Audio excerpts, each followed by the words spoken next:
தமிழ்நாடு மேல்நிலைப்பள்ளி முதுநிலை பட்டதாரி ஆசிரியர் கழகத்துடைய மாநில மரியாதைக்குரிய அருமை நடத்தி கொண்டிருக்கின்றோம்.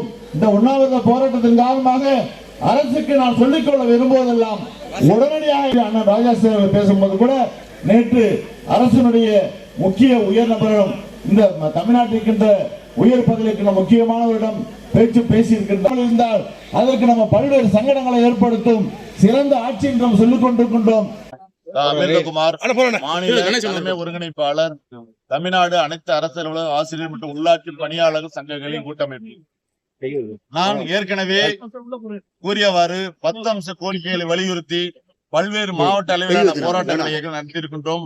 அடுத்த கட்ட போராட்ட இன்று தமிழக உண்ணாவிரத போராட்டம் நடைபெற்றுக் கொண்டிருக்கிறது.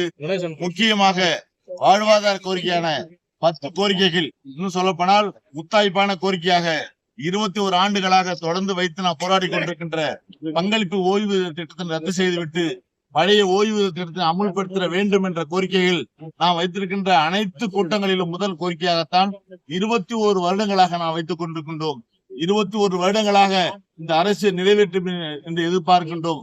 ஆட்சிகள் தான் மாறினாலும் கூட ஆட்சிகள் மாறவில்லை என்பதை போல இந்த கோரிக்கைகளை இன்று வரை அரசு செவி சாய்க்காமல் இருக்கிறது என்பதை நாம் உண்மையிலே வேதனையான நிகழ்வாக பார்த்து, இப்பொழுதானது ஏற்கனவே அவர்கள் அறிவித்த கோரிக்கையான பங்களிப்பு ஓய்வு திட்டத்தை ரத்து செய்துவிட்டு பழைய ஓய்வு திட்டத்தை அமுல்படுத்த வேண்டும் என்ற கோரிக்கைகள் பிரதானமான முதல் கோரிக்கையாக நாம் வைத்திருக்கின்றோம்.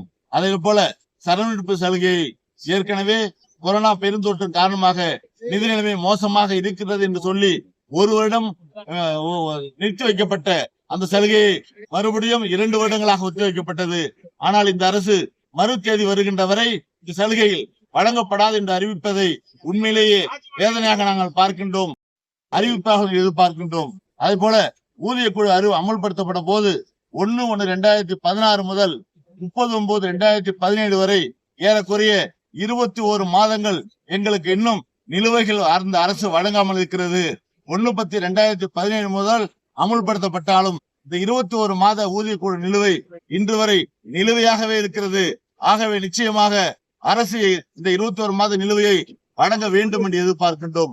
அதே போல தலைமைச் செயலகம் உள்ளிட்ட அனைத்து அலுவலகங்களிலும் காலி பணியிடங்கள் மிக அதிகமாக இருக்கிறது. இன்னும் சொல்லப்போனால் அந்த 1/6/2009 பிறகு பணியாற்ற ஆசிரியர்களுக்கும் 31/5/2009 முன் பணியாற்ற ஆசிரியர்களுக்கு ஊதிய முரண்பாடு மிக பெரிய பிரச்சனையாக இருக்கிறது. இன்னும் சொல்லப்போனால் பலமுறை இதை போராடினாலும் கூட இன்னும் இந்த அரசு ஒரு நாள் மாறி பதவியேற்றவர்களுக்கு பல்வேறு ஊதிய முரண்பாடு இருக்கிறது. ஆகவே நிச்சயமாக அரசு செய்ய வேண்டும் என்று எதிர்பார்க்கின்றோம். அதே முன்னுரிமை என்பது மிகப்பெரிய பாதிப்பை ஏற்படுத்துகின்ற விஷயமாக, எலிமெண்டரி ஸ்கூல் டீச்சர்ஸ் மிகப்பெரிய பாதிப்பை ஏற்படுத்துகின்ற விஷயமாக இருக்கிறது. உடனடியாக இந்த அரசாணையை ரத்து செய்ய வேண்டும் என்று நாங்கள் இந்த கோரிக்கையாக வைத்திருக்கின்றோம். இதை போல 10 அம்ச வாழ்வாதார கோரிக்கையை நாம் முன்னெடுத்திருக்கின்றோம். நிச்சயம் அதை வலியுறுத்தி இந்த உண்ணாவிரத போராட்டம் நடைபெற்றுக் கொண்டிருக்கிறது. நிச்சயமாக இந்த உண்ணாவிரத போராட்டத்தின் வார்த்தையாக அரசு எங்களை கூப்பி அழைத்து பேசி எங்கள் கோரிக்கைகளை முழுமையாக ஏற்று அதை அறிவிப்பார்கள் என்று நம்புகின்றோம். தினக்கூலி பணியாளர்கள், மதிப்பூதிய பணியாளர்கள், 12,527 ஊராட்சியில் பணியாற்றக்கூடிய மேல்நிலை நீர்த்தேக்க தொட்டி இயக்குபவர்கள், துப்புரவு பணியாளர்கள், தூய்மை பணியாளர்கள், பண்ணை பணியாளர்கள், டெங்கு கொசு ஒழிப்பு பணியாளர்கள் போன்ற அடிப்படை பணியிடங்கள் எல்லாம் இன்றைக்கு காலமுறை ஊதியத்தில் கொண்டு வரப்பட வேண்டும் என்ற கோரிக்கையை நாங்கள் வைத்திருக்கிறோம். இது மிக மிக முக்கியமாக தமிழகத்திலே வறுமையில் வாடக்கூடிய மிகவும் தாழ்த்தப்பட்ட ஒடுக்கப்பட்ட மக்கள் தங்களுடைய கல்வி தகுதியை மேலே படிக்க முடியாமல் தன் படிப்பை விட்டுவிட்டு வேலைவாய்ப்பு அலுவலகத்திலே பதிவு செய்து காத்திருக்கின்ற இந்த பணியாளருடைய ஒரே பணி இந்த பணிதான். என மேற்படி பணியெல்லாம் டிஎன்பிசி மூலமாக வருகிறது. எனவே இந்த பணியிடங்களை மாண்புமிகு தமிழக முதல்வர் அவர்கள் விரைவாக நிறைவேற்றி தர வேண்டும் என இக்கூட்டத்தின் வாயிலாக கேட்டுக்கொள்கிறேன்.